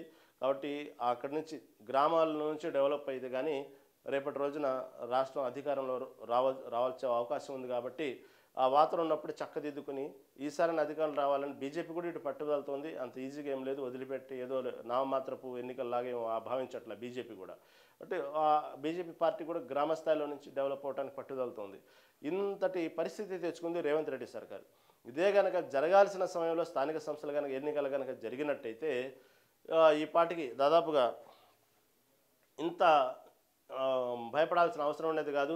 ఇటు పక్క బీసీ రిజర్వేషన్ అంశంతో పాటు ఈ సమయంలో స్థానిక సంస్థల ఎన్నికలు వెళ్తే పరిస్థితులు ఎలా ఉంటాయా అనేటువంటి విషయాన్ని అంతర్మదనంగా పడుతున్నారు కాంగ్రెస్ ప్రభుత్వం. దానికి ఎవరు వాళ్ళు అవునన్నా కాదన్నా అది జరిగేది సత్యం అనమాట. ఎందుకంటే జనరల్గా మనం బయట చూసుకునే వాతావరణం చూసుకున్నప్పటికీ కూడా ఎక్కడికక్కడ ప్రభుత్వం మీద ఇటు నిరుద్యోగుల విషయంలో కానివ్వండి, రైతుల విషయంలో కానివ్వండి, ప్రభుత్వ ఉద్యోగుల విషయం కానీ ఎక్కడికక్కడ బాగా వ్యతిరేకత మూటగట్టుకున్నారు. ఇచ్చిన హామీలు కూడా 100% నెరవేర్చలేకపోయింది రాష్ట్ర ఆర్థిక పరిస్థితులను బట్టి. నేను ఇక్కడేదో లంకి బిందెలు ఉన్నాయనుకుని వస్తే అన్ని మొత్తం ఖాళీ బిందెలు అనేటువంటి విషయాన్ని రేవంత్ రెడ్డి పదే పదే చెప్పడం మనం వింటా ఉన్నాం. కాబట్టి ఇక్కడ ఉన్నటువంటి ఖాళీ బిందెలతో రాష్ట్ర ఖజానా ఉన్నటువంటి పరిస్థితిని బట్టి పరిపాలన చేయడం కూడా అంత ఈజీ కాదు. కాబట్టి ఇచ్చినటువంటి హామీల విషయంలో కూడా కొంతవరకు ఫెయిల్ అయ్యారని చెప్పుకోవాలి రేవంత్ రెడ్డి. ఎందుకంటే 100% ఎవరికి న్యాయం చేయలేకపోవడం ఒకటి. తర్వాత రాష్ట్రంలో ఉన్నటువంటి ఏదైతే నిరుద్యోగ సమస్యలు కానివ్వండి, ఇటు రైతుల సమస్యలు కానివ్వండి, ఏదైతే పంట పొలాలకు సంబంధించిన విషయంలో, రైతులకు సంబంధించిన విషయంలో వాళ్ళకి ఇచ్చేటువంటి గిట్టుబాటు ధరల విషయంలో, అదేవిధంగా యూరియా ప్రస్తుతం నడుస్తున్నటువంటి యూరియా విషయంలో, ప్రతి విషయంలో కూడా రైతుల్లో కూడా ఒక ఆగ్రహవేశాలు ఉంది ప్రభుత్వం మీద. ఇటు పక్క నిరుద్యోగుల్లో సరైనటువంటి నోటిఫికేషన్స్ లేకుండా ఇచ్చిన నోటిఫికేషన్స్లో కూడా రకరకాల లొక్కులు గొడవలు ఇవన్నీ నిరుద్యోగులు ఒక పక్క ఉన్నారు. తర్వాత ప్రభుత్వం కూడా ఏదో 4-5 డిఏలు ఇస్తే అది మొన్న ఒక డిఏ పర్మిషన్ ఇచ్చినట్టున్నారు. దానికి సంబంధించి కొంతవరకు కోపాన్ని కొంచెం నీళ్ళు అట్లా ఆర్పారు. కొంచెం ప్రభుత్వ ఉద్యోగుల విషయంలో కొంత సానుకూలంగా ఉన్నట్టుంది. ఈ విధంగా ప్రతి విషయంలో కూడా రేవంత్ రెడ్డి సర్కార్ ఎక్కడికక్కడ వ్యతిరేకత మూట కట్టుకొని భయంగా గుప్పెట్లో ఉన్న పరిస్థితుల్లో మళ్ళీ కామన్గా వాళ్ళు సహజమైనటువంటి ధోరణి, కాంగ్రెస్ ప్రభుత్వంలో ఉన్నటువంటి సహజమైన ధోరణి ఏంటంటే ఎక్కడికక్కడ గ్రూప్ రాజకీయాలు, వర్గ విభేదాలు ఇవన్నీ సహజం. లేచిన కాడి నుంచి ఏ విధంగా సీటు లాగాలా, కుర్చెట్ట లాగాలా, ఆయన్ని ఎట్ట పడేయాలా, మనం కూర్చోవాలా, ఈ సహజంగా అది లేకపోతే మనం గొప్పగా చెప్పుకోవాలి. కానీ కాంగ్రెస్ ప్రభుత్వం అది కామన్ నైజమే కాదు. ఆ ప్రభుత్వం అలా మనం చూస్తూనే ఉన్నాం. ఎందుకంటే నేను ఏదో కావాలని గుడ్డగాల్చిన ఎత్తినేయట్లేదు. మొన్న మనం చూసాం రేవంత్ రెడ్డి సర్కారు ఇంకో 10 ఏళ్ళు ఉన్నది, నేనే ముఖ్యమంత్రిగా ఉంటాను, ఖబర్దార్ అది ఇది రేవంత్ రెడ్డి అది కాన్ఫిడెంట్, అది చెప్పాలి. ఆ కాన్ఫిడెంట్ ఉంటేనే అధికారంలో ఉంటాం. కాబట్టి ఆ విషయాన్ని రేవంత్ రెడ్డి ఇంకో 10 ఏళ్ళ వరకు నేనే ఉంటాను, ఏం భయపడాల్సిన అవసరం లేదని చెప్పడంలో తప్పులేదు. ఇటు పక్క క్యాడర్లో కాన్ఫిడెంట్ కానివ్వండి, ఇటు పక్క రాష్ట్రంలో ఉన్నటువంటి పరిస్థితులు ఎవరైనా పెట్టుబడిదారులు, అభివృద్ధిగా ఎవరైనా వస్తున్న కంపెనీలు ఎవరైనా సరే వాళ్ళు కూడా ఒక రకమైన కాన్ఫిడెంట్ పెంచడం కోసం ఒక ముఖ్యమంత్రి స్థాయిలో వ్యక్తి చెప్పుకోవడం తప్పులేదు. సరే పోని, ఎన్నికల సమయం ఉంది, ముందు గెలవాలి, నెక్స్ట్ మళ్ళీ పార్టీ గెలవాలి, మళ్ళీ పార్టీ అధికారం రావాలి, అప్పుడు అక్కడ కేంద్రంలో అధిష్టానం నిర్ణయించాలి ఎవరు ముఖ్యమంత్రి ఉన్నది అన్నీ తెలిసినాయి. అయినప్పటికీ కూడా ఎక్కడో రేవంత్ రెడ్డి సర్కార్ చెప్పిన మాటకి కొంచెం కూడా ఓర్పుగా ఉండలేకపోయారు కాంగ్రెస్లో కొంతమంది సీనియర్ నాయకులు. ఎందుకంటే ఇదన్నీ జరిగే ప్రాసెసే. ముందు అధికారం రానివ్వండి, ఎవరో తర్వాత ముఖ్యమంత్రి రాదు చూద్దాం. ఏదో రేవంత్ రెడ్డి అన్నారు అనుకుంటేనే కదా పార్టీ క్యాడర్లో జోష్ ఉండేది. ఎవరైనా పెట్టుబడిదారులు ముందుకు వచ్చిన వాళ్ళు కూడా ఓకే ఇంకొక రేవంత్ రెడ్డి 10 ఏళ్ళు ఉంటారు, మనకు భయం లేదనుకుని ఉండేది. లేదా చెప్పుకొని ఏమైంది అనే కొంచెం కూడా ఆలోచన, అంటే అంత పెద్ద సీనియర్ నాయకులే ఉండి కూడా, ఎంత రాజకీయ అనుభవం అయి ఉండి కూడా, ఎన్నో ప్రభుత్వాలు మారటం, ఎన్నో ప్రభుత్వాలు చూసినప్పటికి కూడా చూడండి వాళ్ళ పార్టీలో ఉన్నటువంటి సహజ లక్షణం మాత్రం వాళ్ళు వదులుకోలేకపోయారు. వెంటనే ఆ సీనియారిటీ కూడా వదిలేసి ఉన్నటువంటి విచక్షణ కూడా కోల్పోయి వెంటనే దాని గురించి స్టేట్మెంట్లు ఇవ్వటం, రేవంత్ రెడ్డి మీద ఎలా పడితే అలా చవాకులు పెరగటం అనేది ఆ పార్టీలో క్రమశిక్షణ రాహిత్యానికి నిదర్శనం అని చెప్పుకోవాలి ఈ కాంగ్రెస్ పార్టీలో. కాబట్టి ఇలాంటి సమయంలో ఇంత వర్గ విభేదాలు, వర్గపోరు, ఇటు పక్క చూస్తే ప్రజల్లో వ్యతిరేకత, ఇటు పక్క చూస్తే అన్ని వర్గాల్లో ఒక రకమైన ఎక్కడో నిస్సహాయత ఉన్నటువంటి పరిస్థితుల్లో వాళ్ళని ఏ విధంగా సంజాయిషి చెప్పుకోవాలి, వాళ్ళు ఎక్కడ భరోసా నింపాలి అనేటువంటి గ్రౌండ్ వర్క్ చేసుకుంటూ రేవంత్ రెడ్డి కష్టాలు రేవంత్ రెడ్డి పడుతూ, ఇటు పక్క శాశ్వత కేవలం ఎన్నికల కోసం ఓట్ల కోసమో కాకుండా శాశ్వత పరిష్కార మార్గాల దిశగా రేవంత్ రెడ్డి సార్ గారు ముందుకెళ్తూ, అంటే హైడ్రా లాంటి విషయాలు కానివ్వండి, ఇంకా కొన్ని మూసి ప్రక్షాళన కానివ్వండి, ఇలాంటి విషయాల్లో ఎవరేమనుకున్నా, ఎంతమందికి నష్టం జరిగినా శాశ్వత పరిష్కారం ఇవ్వాలి, దీర్ఘకాలిక ప్రయోజనాల కోసం ఉపయోగపడాలి నేను చేసే పని. ఎందుకంటే నిన్నటికి నిన్న మనం చూసాం, ఒక భారీ వర్షానికే సికింద్రాబాద్ మొత్తం ఎలా అతలకుతలమైందో మనం చూసాం. మన ట్రాఫిక్ జామ్లు ఎన్ని గంటలు మన రోడ్ల మీద నుంచినా మనం అనుభవించాం, ఆ శిక్ష మనం చూసాం. కాబట్టి రేవంత్ రెడ్డి సార్ గారు ఇలాంటిది ఉండకూడదని రేవంత్ రెడ్డి స్వయంగా తీసుకున్న నిర్ణయాలు ఏదైతే ఉన్నాయో, మ్యాన్హోల్స్ సంబంధించిన విషయాలు కానివ్వండి, డ్రైనేజ్ సిస్టమ్ కానివ్వండి, ఆ క్లస్టర్ డిజైన్స్ కానివ్వండి, అన్ని మార్పులు చేర్పులతో పాటు ఇటు అక్రమ కట్టడాలపైన కొరడా జుడిపిస్తూ ఎక్కడికక్కడ పోనీ ఎంత నష్టమైనా పోనీ, నాకు ఎంత బ్యాడ్ నేమైనా రాని, ఏమైనా కానీ ప్రజలు ఎంత వ్యతిరేకత రాని, నేను ఈరోజు తీసుకున్న నిర్ణయం భవిష్యత్తులో ఏదో ఒక రోజు హైదరాబాదు అనేటువంటి విషయాన్ని నీట మునగకుండా, ఆ రోజు రేవంత్ రెడ్డి సర్కార్ తీసుకున్న నిర్ణయం వల్లే ఈరోజు హైదరాబాద్ ఇంతటి ఉప్పెనలో ఇలాంటి పెను ప్రమాదం నుంచి తప్పించుకున్నాము, ఇలాంటి ప్రమాదాల నుంచి మనం బయటపడ్డాము అని చెప్పుకున్న రోజు చాలు నేను చేసిన పని అని దీర్ఘకాలిక ప్రయోజనాలు కేవలం స్వార్థంగా ఎన్నికల కోసం కాకుండా అనేది విషయాన్ని పదే పదే రేవంత్ రెడ్డి చెప్తూ ఆ దిశగా ముందుకెళ్తున్నారు. అలాంటి సందర్భాల్లో కూడా ఉన్నటువంటి విషయాల్లో ఈ గ్రూప్ రాజకీయాలు చూసుకుంటూ ఆ, ఏదైతే ఉన్నాయో దానికి సంబంధించినటువంటి వాళ్ళని ఆ గ్రూప్ రాజకీయాలు ఆ సీనియర్ నాయకుల్ని సంబంధించిన విషయాల్లో వాళ్ళని సంజాయిషి చెప్పుకుంటూ ఎక్కడికక్కడ ఏ రోజుకి ఆ రోజు పదవి కాపాడుకుంటూ ఇటు పక్క ప్రజల్లో ఉన్నటువంటి వ్యతిరేకతని ఏ విధంగా చేయాలని చెప్పుకుంటూ ఎక్కడ గ్రౌండ్ వర్క్ చేసుకుంటూ ఉన్నటువంటి ఆ రేవంత్ రెడ్డిని ఈ స్థానిక సంస్థల ఎన్నికలు పెద్ద తలనొప్పిగానే మారని అంత దూరం తెచ్చుకున్నారు. రేవంత్ రెడ్డే స్వయంగా తెచ్చుకున్నారు. ఎందుకంటే ఆ జరగాల్సిన టైంలో స్థానిక సంస్థల ఎన్నికలు జరిగినట్టయితే ఈరోజు ఈ పరిస్థితి వచ్చేది కాదు. ఈ బీసీ రిజర్వేషన్తోనే ముందుకు వెళ్తాం, ఒకసారి కులగణన సర్వే, ఈ విధంగా ప్రతిదీ కూడా ఒక ప్రాజెక్ట్ ప్రకారం ముందుకు వెళ్ళటం వల్ల ఈ స్థానిక సంస్థల ఎన్నికలు వెనక్కి వెళ్ళటం జరిగింది. ఇప్పుడు అదే పెద్ద తలనొప్పిగా మారింది ప్రభుత్వానికి. కానీ ఈ బీసీ రిజర్వేషన్ మాత్రం ఇచ్చే ముందుకు వెళ్తాం. ఎందుకంటే నేను చెప్పినట్టు ఇన్ని విభాగాల్లో ఉన్నటువంటి వ్యతిరేకత, ఇన్ని విభాగాల్లో ఉన్నటువంటి ఏదైతే నిస్సహాయతని ఒక్కసారిగా బీసీ రిజర్వేషన్తో ముందుకెళ్తే బీసీలు హర్షిస్తారు. ఇన్ని రోజుల నుంచి అన్ని రాజకీయ పార్టీలు ఇదే అంశాన్ని తెర ముందుకు తెచ్చి పబ్బం గడుపుతూ మమ్మల్ని వాడుకుంటూ వాళ్ళు అధికారంలో ఉంటున్నారు. ఎవరు బీసీ రిజర్వేషన్ సంబంధించి ముందుకు రాలేదు. మాకు సరైనటువంటి రిజర్వేషన్ ప్రకారం రాజ్యాంగబద్ధంగా వచ్చేటువంటి పదవులు మాకు ఎవరు ఇవ్వలేదు. కాబట్టి రేవంత్ రెడ్డి స్వయంగా తీసుకున్న నిర్ణయం చాలా భేష్. మా బీసీని గుర్తించాడు, అనుకున్న మాట మీద నుంచున్నాడు, రిజర్వేషన్ ఇచ్చాడు, అనుకున్న ప్రకారం రిజర్వేషన్ దామాషా ప్రకారం మాకు అనుకున్నటువంటి అధికారంలో నుంచున్నటువంటి అవకాశం వచ్చింది. ఎవరైనా గెలవనండి, అటైనా బీసీనే నుంచుంటాడు, ఇటైనా బీసీనే నుంచుంటారు. కాబట్టి ఎవరైతే మా బీసీ వ్యక్తిని అధికారంలోకి వచ్చారు అన్నటువంటి ఒక పాజిటివ్ వాతావరణంలో రేవంత్ రెడ్డిని ఆదరిస్తారు. కాబట్టి అందుకు కొంచెం గట్టిగా పట్టుదలతో ఇటు పక్క ఉన్నారు. స్వయం కామన్గా ప్రతిపక్షాలు చెప్తా ఉంటాయి ఈ బీసీ రిజర్వేషన్ సంబంధించి మొత్తం ఒక సరైనటువంటి సర్వే జరగలేదు, బీసీలు సంఖ్యని చాలా తగ్గించి చూపించారు అన్నటువంటి విషయాన్ని బీఆర్ఎస్ పార్టీ పదే పదే చెప్తున్న విషయం మనం చూస్తున్నాం. అప్పట్లో పనిచేసినటువంటి క్రీడా శాఖ మంత్రి శ్రీనివాస్ గౌడ్ కానివ్వండి, ఇక అనేక మంది నాయకులు కానివ్వండి జరుగుతూ ఉన్నాయి. దీనికి సంబంధించిన బీసీ రిజర్వేషన్ సంబంధించి ఎప్పుడైతే దీనికి ఈ విధంగా ముందుకు వెళ్తున్నాం అనేటువంటి విషయాన్ని తెర ముందుకు రాగానే వెంటనే ఇటు పక్క కవిత ఏ రోజు బీసీల కోసం పోరాడింది లేదు, ఏం లేదు. ఏదో ఒక రోజు ఒక చిన్న పోస్టర్ రిలీజ్ చేశారు. ఈ నెల 20న చలో ఢిల్లీ బీసీ రిజర్వేషన్ మీద మాట్లాడాలి, అక్కడ ఖర్గేని కలవాలి, అది ఇదని ఒక చిన్న పోస్టర్ రిలీజ్ చేశారు. అదే ఆమె చేసిన యాక్టివిటీ. నాకు తెలిసి పెద్దగా బీసీ రిజర్వేషన్ మీద పోరాడింది లేదు, ఎప్పుడు ఆ అంశాన్ని తెర ముందుకు తెచ్చి ఆమె మాట్లాడింది లేదు. వెంటనే దానికి సంబంధించినటువంటి ప్రభుత్వం స్పందించగానే ఇది మా విజయం అని చెప్పుకున్నారు. ఏ విధంగా కవిత విజయం, అసలు బీసీ రిజర్వేషన్ పట్ల కవిత విజయం ఏంది, అసలు ఏం సాధించిందని చెప్పి ఇటుపక్క అధికార పార్టీ అదంతా ఒక పెద్ద డ్రామా, దాని గురించి సంబంధించిన విమర్శనాస్త్రాలు ఇవన్నీ జరగడం ఒక ఎత్తు అయిపోయింది. కానీ ఇక్కడ మాత్రం అప్పట్లో జయలలిత ముఖ్యమంత్రిగా ఉన్నప్పుడు ఇదే అంశాన్ని తమిళనాడులో, ఒక జయలలితని కాదు పదే పదే తమిళనాడులో జరిగినటువంటి కొన్ని సన్నివేశాలు తీసుకుంటే ఇక లాభం లేదు, ఈ కోర్టులతోటి కేంద్ర ప్రభుత్వాలతోటి ఇలా పర్మిషన్ తోటి అయ్యే పని కాదు, నేనే స్వయంగా ఒక నిర్ణయం తీసుకోవాలి అనేటువంటి ఒక నిర్ణయంతో అప్పట్లో పివి నరసింహారావు ప్రధానమంత్రిగా ఉన్నప్పుడు జయలలిత కూడా స్వయంగా ఒక నిర్ణయం తీసుకుని ఈ స్థానిక సంస్థల్లో రిజర్వేషన్ ప్రకారం ఎన్నికల్లో ముందుకెళ్ళింది. అటువంటి ఏదైతే ఉన్నాయో అలాంటి చట్టాల ద్వారానే ముందుకెళ్దామా, ఎవరేమనుకున్నా సరే నేను 42% రిజర్వేషన్తో ఈ స్థానిక సంస్థల ఎన్నికలకు ముందుకెళ్తాను అనేటువంటి విషయాన్ని రేవంత్ రెడ్డి కూడా కొంచెం సాహసం చేయడానికి చూస్తున్నారు. అదేవిధంగా దీనికి వచ్చేటువంటి ఏదైతే చిక్కులు ఉన్నాయో, న్యాయపరమైన చిక్కులు ఏదైతే ఉన్నాయో ఆ సలహాలు కూడా తీసుకుంటున్నారు. పక్క గవర్నర్ దగ్గర ఆగి ఉన్నటువంటి బిల్లుని ఏదైతే ఉన్నాయో గవర్నర్తో సంప్రదింపులు జరగడం కూడా జరిగింది. అదేవిధంగా ఇప్పుడు టోటల్గా దీనికి సంబంధించి ఏదైతే రిజర్వేషన్ ఉందో 42% బీసీలో రిజర్వేషన్ ఉన్నాయో, మొన్న మనం చూసుకుంటే బనకచర్ల ప్రాజెక్టు విషయంలో ఏ విధంగా అయితే అందరూ ప్రభుత్వంతో పాటు ఇటు ప్రతిపక్ష పార్టీలో ఉన్నటువంటి ఆల్ పార్టీస్ ఎంపీస్ కూడా ఏ విధంగా ఒక తాటిపైకి వచ్చి కేంద్ర ప్రభుత్వం మాట్లాడాలనుకున్నాయో, అదేవిధంగా బీసీ రిజర్వేషన్ పట్ల కూడా అలాగే మాట్లాడితే బాగుండు అనేటువంటి విషయాన్ని కోరుకుంటున్న క్రమంలో ఏ పార్టీ స్టాండ్ ఆ పార్టీకి ఉంటూ ఎక్కడికక్కడ విమర్శనాస్త్రాలు చేసుకుంటున్నారు. కానీ ఎక్కడ ఒక తాటి మీదకి వచ్చి బీసీలకు న్యాయం చేయాల్సిన విషయంలో మాత్రం ఎక్కడ ఆలోచించట్లేదు.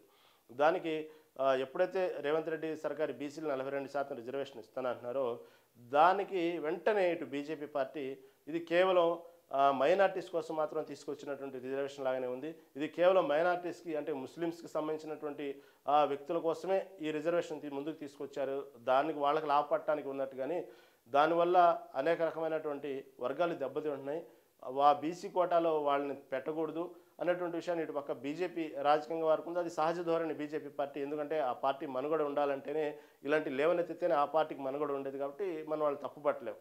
ఈ విధంగా ముందుకున్నారు. కానీ అన్ని పార్టీలు కలిపి బీసీ రిజర్వేషన్ మీద కేంద్రం మీద ఒత్తిడి తెద్దాము, ఎన్నాళ్ళు ఈ వేచి చూసే ధోరణి, ఎక్కడికక్కడ కేవలం కేంద్ర ప్రభుత్వం దగ్గర ఒక రాష్ట్రపతి దగ్గర ఆగిపోయింది దానికి సంబంధించినటువంటి వ్యవహారం, దాన్ని వెళ్ళి కేంద్రం మీద ఒత్తిడి తెద్దాం.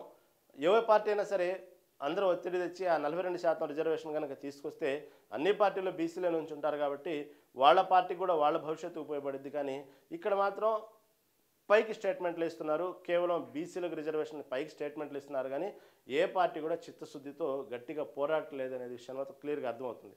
దీనికి సంబంధించి చూశారు, వేచి చూస్తారు. నిన్న అయితే మొన్న ఈ జూలై 24 వరకు కోర్టు కూడా గడువిచ్చింది. స్థానిక సంస్థకు సంబంధించి ఎన్నికల నోటిఫికేషన్ ఇవ్వాలి అనేటువంటి విషయాన్ని గడువిచ్చింది. సెప్టెంబర్లోపు ఎన్నికలు జరపాల్సిందే అనే విషయాన్ని చాలా సీరియస్గా చెప్పింది కోర్టు. ఇంక ప్రభుత్వం తరఫున వాదించడానికి కూడా అవకాశం లేకుండా చాలు, ఇంకా చెప్పిన కారణాలు చాలు, ఇంకా ఏం కారణాలు ఏం చెప్పొద్దు, దానికి సంబంధించి ఇంకా వేరే టాపిక్స్ ఏమొద్దు, డైరెక్ట్ మీరు ఎన్నికలు జరపండి, ఇంకెన్నాళ్ళు మీరు ఎన్నికలు లేకుండా ఉంటారనే విషయాన్ని కోర్టు కూడా చాలా సీరియస్గా చెప్పిన తరుణంలో, డెడ్ లైన్ పెట్టిన తరుణంలో ఎన్నికలు వెళ్లాల్సిన పరిస్థితి వచ్చింది. ఇక వెళ్లాల్సిందే, దీనికి తప్పించడం లేదు. కాకపోతే ప్రభుత్వం ఈ నెల 24వ తారీఖు వరకు గడువు ఇచ్చింది కాబట్టి కోర్టుకు ప్రభుత్వం తరఫున ఇంకొంచెం టైం అడగటానికి ప్రయత్నాలు చేస్తున్నారనే వార్త కూడా ముందుకు వచ్చింది. కోర్టుకి ఎక్స్ప్లెయిన్ చేసుకోవడానికి ఇంకొంచెం సమయం ఇవ్వండి, ఈ అంశం మీద ఆగి ఉన్నాము, మేము కొంచెం సమయం ఇస్తే దానికి సంబంధించి క్లారిటీకి వస్తామనేటువంటి విషయాన్ని చెప్పుకోవడానికి ప్రయత్నం చేస్తూ ఉంది ప్రభుత్వం కోర్టుకి. ఇదే అంశాన్ని పదే పదే కోర్టు ముందు పెట్టారు. దానికి సంబంధించినటువంటి విషయాన్ని ఇప్పుడు అందరూ కలిసి ఏదైతే కాంగ్రెస్ పార్టీలో ఉన్నటువంటి ఎంపీలు కానివ్వండి, ఎమ్మెల్యేలు కానివ్వండి, మంత్రులు కానివ్వండి, వీళ్ళందరూ కలిసి నిన్న జరిగినటువంటి కేబినెట్ సమావేశంలో ఒక నిర్ణయానికి గట్టిగా వచ్చినట్టున్నారు. ఈ విషయాల్లో మాత్రం పోరాడాల్సిందే, అవసరమైతే కేంద్రం దాకా వెళ్దాము, అక్కడ వెళ్ళి రాష్ట్రపతిని కలుద్దాము, రాష్ట్రపతి దగ్గర కలిసిన తర్వాత సానుకూలమైనటువంటి మాటలు కానీ సానుకూలమైనటువంటి వాతావరణం కనిపిస్తే ఓకే, లేకపోతే మనం ఎంత దూరమైనా వెళ్దాం, పోరాడదాం, ధర్నాలు చేద్దాం అనే విషయాన్ని నిన్న జరిగినటువంటి కేబినెట్ సమావేశంలో గట్టిగా సమావేశాల వివరాలు వెల్లడిస్తున్న పొన్నం ప్రభాకర్, చిత్రంలో వాకటి శ్రీహరి, కొండా సురేఖ వీరు నిన్న జరిగినటువంటి కేబినెట్ సమావేశంలో జరిగినటువంటి విషయాన్ని మీడియా ముందు చెప్పారు. ఆగస్టు 5, 6, 7 తేదీల్లో ఆందోళనలకు కార్యాచరణ, హస్తినకు వెళ్లనున్న సీఎం, మంత్రులు, కాంగ్రెస్ ఎమ్మెల్యేలు, ఎమ్మెల్సీలు, ఎంపీలు. దీని గురించి ఒక క్లారిటీకి వచ్చారు. ఇంకా లాభం లేదు, తాడోపేడ తేల్చుకుందాం, ఢిల్లీ దాకా వెళ్దాం అనేటువంటి విషయాన్ని ఇటు కాంగ్రెస్ ప్రభుత్వం తీసుకొచ్చింది. వీళ్ళు చెప్పేటువంటి విషయాన్ని ఏంటంటే, మేము ఓకే చిత్తశుద్ధితో పోరాడాము, బీసీల కోసమే పోరాడాం, బీసీ రిజర్వేషన్ కోసమే పోరాడుతున్నాం, కాకపోతే కేంద్రమే ఇవ్వట్లేదు, కేంద్రమే దీని గురించి గేమ్ ఆడుతుంది అని కేంద్రం మీద ఒక నెపం నెట్టడానికే కాంగ్రెస్ పార్టీ మాత్రం చిత్తశుద్ధితో పోరాడట్లేదు. ఇది అయ్యే పని కాదని తెలుసు. ఎందుకంటే ఆ చట్ట పరిధిలో ఉన్న విషయాన్ని వీళ్ళు కావాలని చెప్పి ఈ విధంగా చేస్తున్నారు. ఒక దామాషా ప్రకారం ఇంత రిజర్వేషన్లు అనేటువంటి ఒక ఏదైతే నా 50% దాటకూడదు రిజర్వేషన్ పరిధిలో, ఇలా చూసుకున్నప్పటికీ కూడా అయ్యే పని కాదు ఇది. ఆ విషయం తెలుసు. కావాలని అపవాదు కేంద్ర ప్రభుత్వం మీద వేస్తే, బీజేపీ మీద వేసి వీళ్ళు పబ్బం గడపాలని చూస్తున్నారు అన్నటువంటి విషయాన్ని ఇటు పక్క బీజేపీ చెప్తుంది. వీళ్ళు మాత్రం ఎందుకు అవ్వదు, సాధ్యసాధ్యాలు ఉన్నాయనే విషయాన్ని రాష్ట్ర ప్రభుత్వం చెప్తుంది. ఈ విషయం మీదే ఢిల్లీలోని వెళ్ళి మంత్రివర్గం నిర్ణయించింది. ఇందుకోసం సీఎం, మంత్రులు, కాంగ్రెస్ పార్టీ చెందిన ఎమ్మెల్యేలు, ఎంపీలందరూ ఆగస్టు 5, 6, 7 తేదీలో ఢిల్లీకి తరలి వెళ్లాలని తీర్మానించింది. రాష్ట్రపతిని కలిసి బిల్లుల ఆమోదం కోసం విజ్ఞప్తి చేయాలని, సానుకూల స్పందన రాకుంటే కాంగ్రెస్, ఇండియా కూటమి ఎంపీలతో కలిసి ఆందోళన కార్యక్రమాలు చేపట్టాలని కార్యాచరణ సిద్ధం చేసింది. సోమవారం జరిగిన మంత్రివర్గ సమావేశం వివరాలు మంత్రులు వివరించారు. ఈ విషయాన్ని ఇక తాడోపేడ తేల్చుకోవడానికి సిద్ధమయ్యారు. సిద్ధం అవటం కాదు, ఇంకా సమయం కూడా లేదు. ఎందుకంటే దీనికి ఏదో ఒక విషయం చెప్పాల్సిందే. వీళ్ళు చిత్తశుద్ధితో పోరాడుతున్నారా లేదా కేవలం బీసీల ముందు డ్రామాలు ఆడుతున్నారా అనే విషయాన్ని ప్రతిపక్షాలు చెప్పినట్టు ఇవన్నీ డ్రామాలో నిజమో ఏదైనా సరే ఇక తేటతలం అవ్వాల్సిందే. ఇంకా సమయం లేదు. మీరు ఏదో ఒక విషయం తేల్చుకోవాల్సిందే. స్థానిక సంస్థల ఎన్నికలు జరపాల్సిందే. ఆ జరిపే క్రమంలో వీళ్ళు ఫైట్ చేసినట్టయితే బీసీ రిజర్వేషన్తో ముందుకు వెళ్తారు. అవ్వకపోతే స్వయంగా రాష్ట్ర ప్రభుత్వం తీసుకున్న నిర్ణయం స్వయంగానే తీసుకుని వెళ్ళగలిగిద్దా, వెళితే ఎటువంటి న్యాయ చిక్కులు వస్తాయి అది చూసుకోవాలి.